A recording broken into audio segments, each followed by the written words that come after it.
para fazer esse papo conosco o geólogo, membro do Conselho, diretor do Conselho, diretor do Clube de Engenharia e ex-diretor de Exploração e Produção da Petrobras, Guilherme Estrela. Guilherme Estrela, bom dia. Bom dia, Anderson. Obrigado pelo convite. Bom dia a todos que estão nos vendo e escutando, né? E queria, inicialmente, que eu vi alguns minutos da fala do deputado Henrique Vieira, e quero me congratular com o deputado Henrique Vieira, né? Ele representa na Câmara, junto com outros deputados, mas ele é uma pessoa importante nisso, uma luta pela soberania nacional, pelo desenvolvimento nacional e pela superação das injustiças sociais que esse Brasil ainda apresenta, não é mesmo? Parabéns ao deputado Henrique Vieira. É isso, estamos na luta pela soberania acima de tudo, como você muito bem traz aqui para a gente, Guilherme. Obrigado pela sua presença, pelas suas palavras iniciais aqui no nosso programa, para a gente fazer um diálogo, um bate-papo aqui a respeito de uma notícia, Guilherme, que também surgiu no último sábado, bem como a gente teve lá as eleições no Congresso Nacional. Aliás, a gente teve um sábado agitado aqui no nosso país, mas entrou em vigor no último sábado um aumento, um reajuste do preço do óleo diesel, definido pela Petrobras. Um anúncio feito pela empresa após o presidente Lula ter anunciado no início da última semana esse reajuste. O anúncio foi feito na sexta, ele começou a valer no sábado, dia 1º. Aliás, eu tenho até uma arte aqui mostrando esse comunicado que foi feito pela Petrobras. Vou colocar aqui na tela para os nossos espectadores, está aí para vocês. A partir de, isso na sexta-feira, a partir de amanhã, 1º de fevereiro, a Petrobras ajustará seus preços de venda de diesel às distribuidoras, que passará a ser, em média, de R$ 3,72 por litro, um aumento de 22 centavos por litro. Considerando a mistura obrigatória de 86% de diesel A e 14% de biodiesel para a composição do diesel B vendido nos postos, a parcela da Petrobras na composição do preço ao consumidor passará a ser de R$ 3,20 por litro, uma variação de 19 centavos a cada litro de diesel B. Desde 2023, este é o primeiro ajuste nos preços de venda de diesel A da Petrobras para as distribuidoras. O último ajuste ocorreu em 27 de dezembro de 2023, uma redução. E o último aumento ocorreu em 21 de outubro de 2023. Considerando o reajuste anunciado, a Petrobras reduziu, desde dezembro de 2022, os preços do diesel em 77 centavos por litro, uma redução de 17,1%. Considerando a inflação do período, esta redução é de R$ 1,20 por litro, ou 24,5%.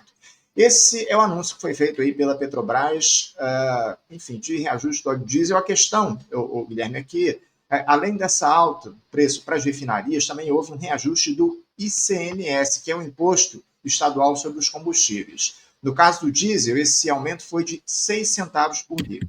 Já no caso da gasolina e do etanol, tivemos aí um reajuste de 10 centavos por litro. A gente sabe, Guilherme, que a Petrobras abandonou a política de preços de paridade de importação, um alfadado PPI, nesse governo do presidente Lula, mas a cotação do petróleo no mercado internacional ainda faz parte da composição do preço dos combustíveis aqui no nosso país. A gente sabe também que o aumento do diesel influencia toda a cadeia de produção por uma série de motivos, mas fundamentalmente, Guilherme, pelo fato de o transporte em grandes distâncias no Brasil ser quase todo rodoviário, feito aí por caminhões movidos justamente por esse combustível. Isso em um momento onde o governo está pressionado pela inflação alta dos alimentos e com uma queda da popularidade do presidente Lula. Guilherme Estrela, pela sua experiência, pelo seu conhecimento de Petrobras, como é que você avalia esse reajuste do preço do óleo diesel aqui no nosso país? Muito bem. Primeiro, Anderson, quero agradecer novamente ao convite que você me fez para a gente falar aqui, né? Para trocarmos ideias, né? Primeiro, eu quero deixar um elogio a essa diretoria da Petrobras. Afinal, depois de 1 ano e meio, o governo brasileiro, eleito em 2022, colocou na Petrobras uma diretoria que representa a sua mensagem, inclusive de campanha, de recuperar a Petrobras para o povo brasileiro. A atual diretoria tem feito um trabalho muito elogiável, ainda que falte muita coisa ainda para nós recuperarmos a Petrobras para o povo brasileiro, não é mesmo? Como todos nós sabemos, né? Segundo, eu quero, antes de entrar nesse assunto, já que estamos falando sobre a Petrobras também como um todo, eu não posso deixar passar a oportunidade de tocar no problema da margem continental. Quer dizer, a Petrobras está preparada para iniciar a prospecção na margem continental e o IBAMA está resistindo a isso. A Petrobras tem um histórico de segurança operacional no mar, inclusive, né? Reconhecido mundialmente, né? Então, a Petrobras é extremamente competente em segurança. Nós estamos produzindo pré-sal já há quase 10 anos, não é mesmo?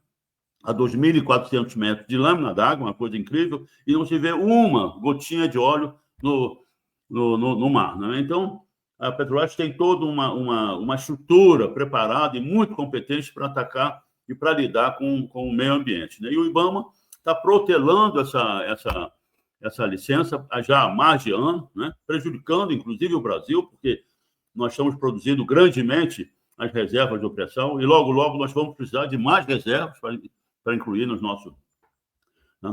nossa produção, né? Então, o IBAMA agora anuncia que daqui a um mês, mais ou menos, vai soltar a licença e nós temos informações que a licença é para uma determinada sonda. E essa sonda tem um contrato com a Petrobras, que vai terminar esse ano.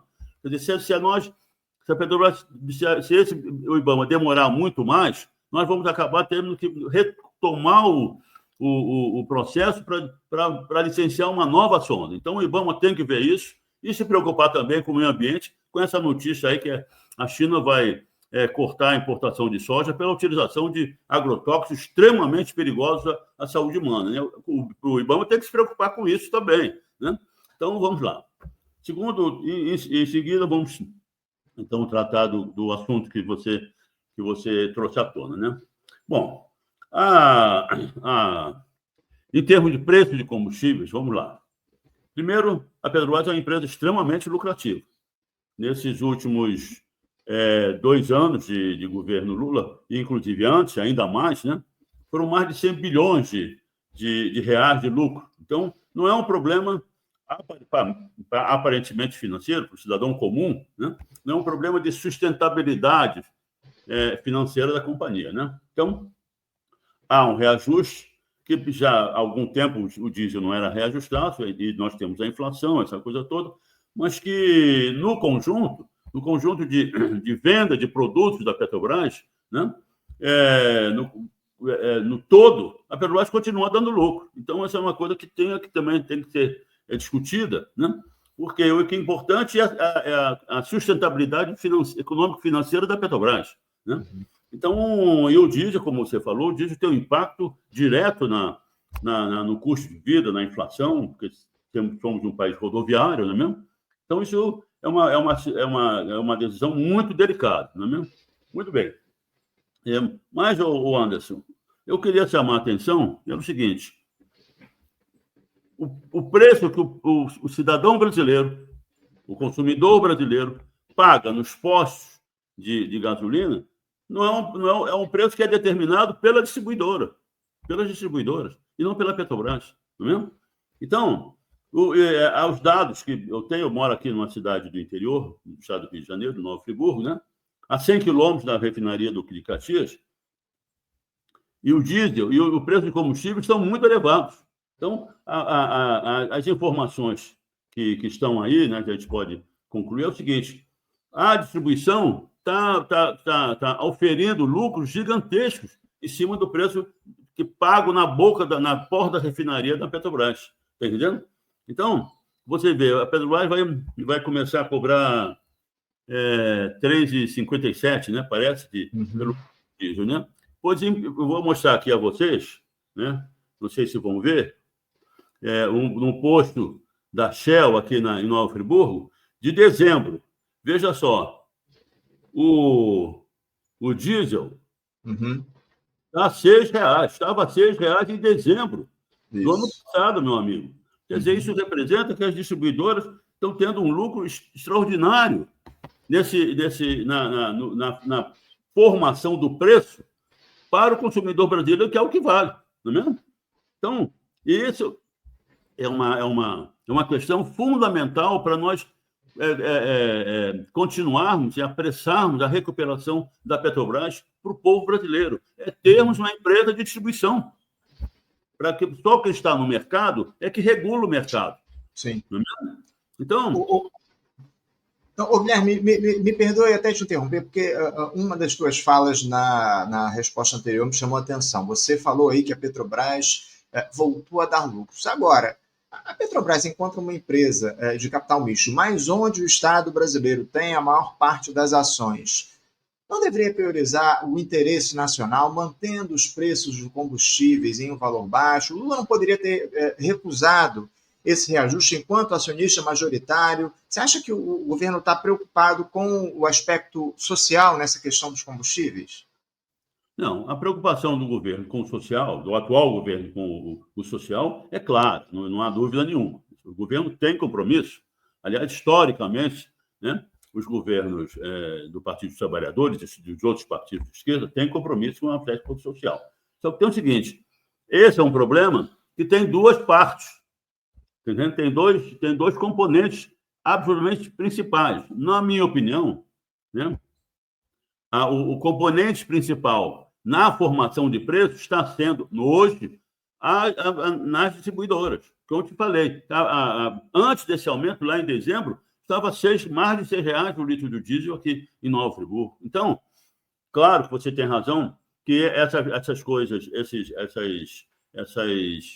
esse equilíbrio, né, econômico-financeiro da companhia interna, ele tem que levar em consideração a prática dos melhores preços para o consumidor brasileiro, não há dúvida. A empresa tem que dar lucro, tem que se sustentar, né? Tem que investir muito ainda, preciso investir muito agora. Tem que levar em consideração na formação do preço na porta da refinaria, também, como você falou, o aspecto social, isso é importantíssimo. Mas, repito, o ponto principal, na minha opinião, está na distribuição. Então, porque é na distribuição que a Petrobras, antigamente a BR distribuidora, regulava o preço interno dos combustíveis, está entendendo? Ali, e eles têm uma lucratividade, como eu te falei, em torno de 25%, 30%. Está entendendo? Então, é preciso que a empresa volte à distribuição para assim, aí sim. Aí nós teremos todos os elementos para criticarmos uma política de preços internos dos combustíveis para o povo brasileiro, até porque nós somos autossuficientes e produzimos petróleo muito mais barato do que o preço internacional do petróleo. Exportamos petróleo, inclusive. Então, temos todas as condições de recuperado o escopo que sempre fez parte do sistema Petrobras, da distribuição, inclusive com a distribuição, aí sim, a empresa vai ter condições de regular o preço interno dos combustíveis brasileiros. Então, agora eu vejo uma notícia de há 3 ou 4 dias atrás, que está na justiça a venda ilegal da BR distribuidora. Isso é importante, mas é o seguinte, a presença da Petrobras na distribuição é obrigatória. Está na justiça, vai demorar, então a Petrobras cria uma empresa, outra empresa de distribuição, entendendo? Mas tem o símbolo da BR distribuidora, cria outra empresa, dá o nome que for necessário dar, que escolherem dar, e comunique à população que a Petrobras voltou à distribuição e pratique preços muito mais aderentes à situação, à necessidade de desenvolvimento brasileiro e à situação do consumo, da necessidade de consumo de combustível, inclusive gás de cozinha, não é mesmo? Para a sociedade entender que aquela é a nova empresa da Petrobras. Então, a volta à distribuição é fundamental, Anderson, senão a gente não vai controlar esses preços. Sem dúvida alguma. Tem muitas mensagens chegando aqui no nosso chat de espectadores nossos questionando a possibilidade aí.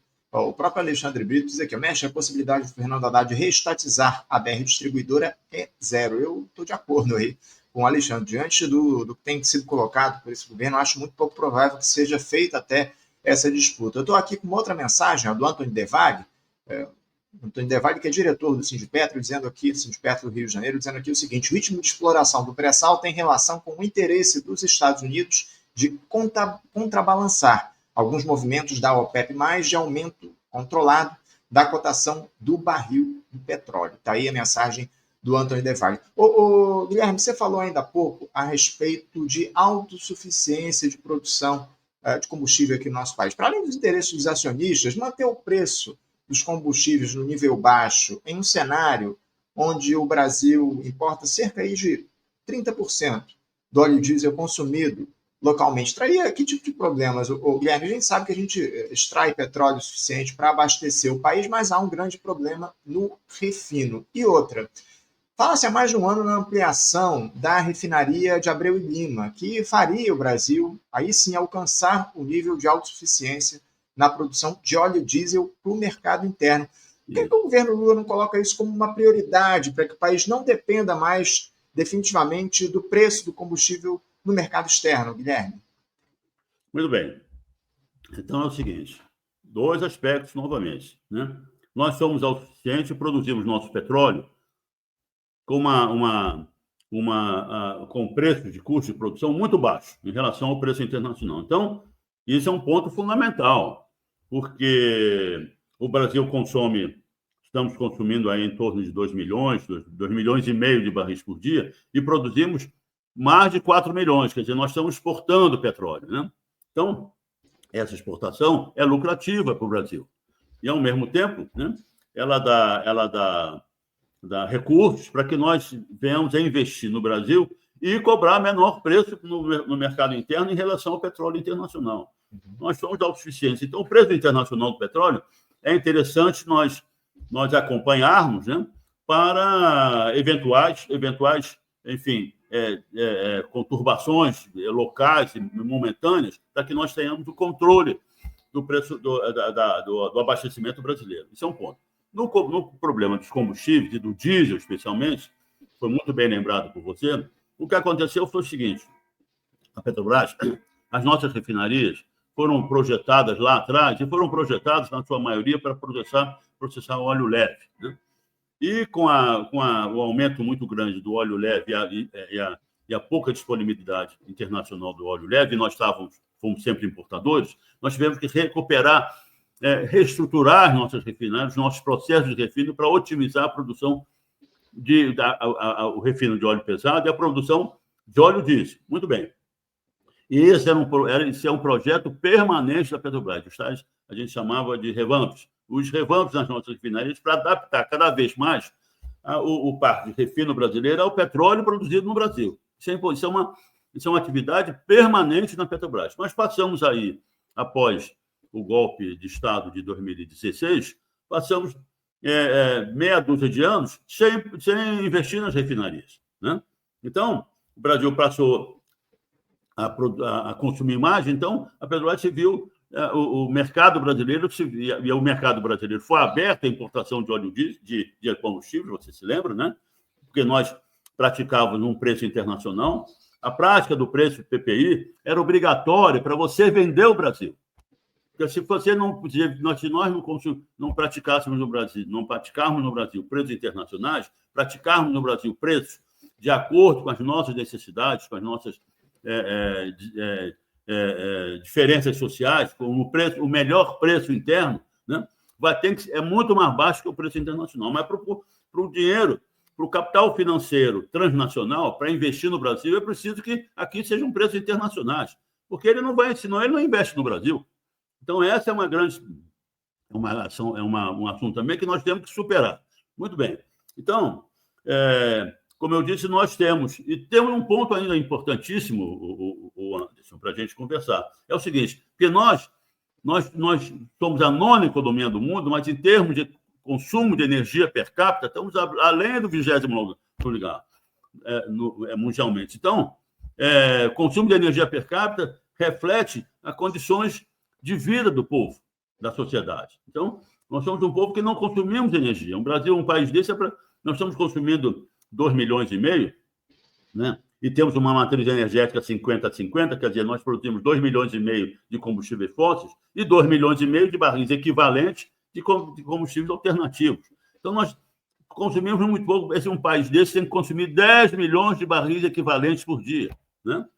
Então, com a participação crescente dos combustíveis alternativos, mas com o petróleo presente também, contribuindo muito também. Não vamos alimentar o sonho que venhamos a ter uma economia, pelo menos nos próximos 10, 15 anos, uma economia sem combustíveis fósseis, né? Então, isso é importante para o entendimento e para a ação governamental nesse quadro todo. Agora, fundamentalmente, é preciso que a Petrobras volte a ser um sistema industrial integrado da prospecção, produção e refino e distribuição. E prepararmos, novamente, né, um programa de longo prazo, estratégia de longo prazo, que está sendo preparado de contínua adaptação das nossas refinarias, inclusive para o óleo do pré-sal, como você falou, na Abreu e Lima, porque nós estávamos preparando as nossas refinarias para o óleo pesado da Bacia de Campos. Isso faz parte da indústria petrolífera, é isso mesmo, cada dia é um dia, né?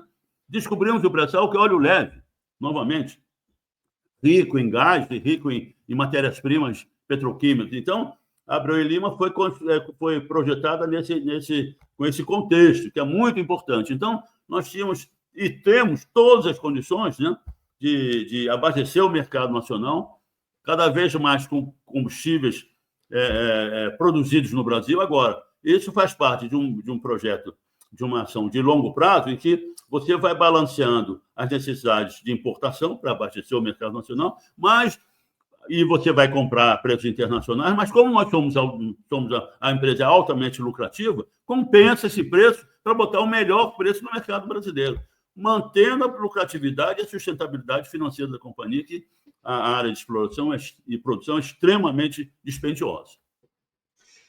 Guilherme, para a gente fechar aqui o nosso papo, diante de tudo isso que você falou, que você trouxe a respeito da posição do Estado brasileiro em relação à principal estatal do nosso país, que é a Petrobras, enfim, dá para a gente dizer que o governo do presidente Lula ele tem um compromisso verdadeiro com a Petrobras para os brasileiros? Como é que você vê esse terceiro mandato do presidente Lula, resumindo no que diz respeito ao diálogo com a Petrobras e a necessidade da gente manter ou a gente utilizar a Petrobras como uma ferramenta de manutenção da soberania nacional? Muito bem, excelente pergunta. É o seguinte, agora temos. O governo Lula passou 1 ano e meio com uma direção da Petrobras que, na verdade, foi uma continuidade da gestão anterior. Na prática, foi uma continuidade da gestão anterior. E é uma continuidade sob o ponto de vista ético, ideológico e político, né? Vendemos campos na gestão anterior. Então, a partir de meados do ano passado, foi, afinal, nomeada uma diretoria que representa a face do governo, a cara do governo, em outras palavras, não é mesmo? E essa eu acredito que sim. Agora, esse processo, como eu disse, tem que ser acelerado, Anderson, está entendendo? São apresentadas algumas dificuldades e tudo mais, mas tem que ser acelerado, principalmente no que respeita ao conteúdo nacional. Nós temos que novamente fortalecer a indústria brasileira, não é mesmo? Aumentando o conteúdo nacional. Nós, na época do pré-sal, que foi uma revolução nesse Brasil, o novo marco regulatório do Brasil é que mudou todo o nosso contexto na área energética, né? Suprimento energético brasileiro. Nós chegamos a ter mais de 60% de conteúdo nacional. Então, é necessário que se recupere rapidamente o conteúdo nacional. Contrate no Brasil. E tem o seguinte, é interessante, mas contratar lá fora é mais barato. Certamente que é. E eu tive essa experiência, por exemplo, navios. Eu visitava frequentemente Singapura, Dubai, até China e Coreia. O meu amigo Anderson, essas pessoas, esses lugares, empregam mão de obra semi-escrava. E na construção naval é altamente intensiva mão de obra. 20% a 25% da construção de um navio, de uma obra de navio, é de mão de obra. É altamente intensiva mão de obra. Então, você não vai competir com esses caras. Isso é antiético, inclusive, você competir com esses caras. Ainda no início do governo Lula, a Petrobras decidiu fiscalizar os contratos feitos no Brasil sobre se as empresas aqui no Brasil estavam cumprindo leis trabalhistas. Isso tem que ser feito também na companhia estrangeira. Está entendendo? Porque falando da indústria naval, a nossa indústria naval não compete com a indústria estrangeira, porque eles utilizam mão de obra semi-escrava, meu amigo. Eu visitava os estaleiros brasileiros, a relação capital-trabalho era de alto nível. No exterior, não, o pessoal come. Dubai utiliza mão de obra semi-escrava indiana e paquistanesa. Em Singapura, mão de obra semi-escrava malaia. Né? Então, na China, os salários baixíssimos na China. Na China tem um subsídio, governo, não estou criticando, não. Eles lá têm os problemas deles. Tem um subsídio, né? Escondido, né? Na parte de produção industrial. A Europa agora está bronqueando com esse negócio, né? Dizendo, não, botando carros elétricos muito baratos, porque o sistema produtivo indiano tem a participação do Estado garantindo outras vantagens sociais, outros atendimentos sociais à população, que não é só o salário. Né? Então, é isso. Então, temos que recompor a Petrobras, reconstruir o sistema integrado da Petrobras e aumentar o mais rápido, já tem aumentado, mas precisa acelerar muito mais o conteúdo nacional nos nossos investimentos da empresa. É isso, está certo. Guilherme Estrela, eu quero agradecer demais a tua presença aqui. É sempre uma honra, uma alegria te receber para fazer esses diálogos aqui no Faixa Livre. Muito obrigado pela sua participação. Já aproveitando para te desejar um ótimo dia de trabalho, uma boa semana e deixar meu abraço forte.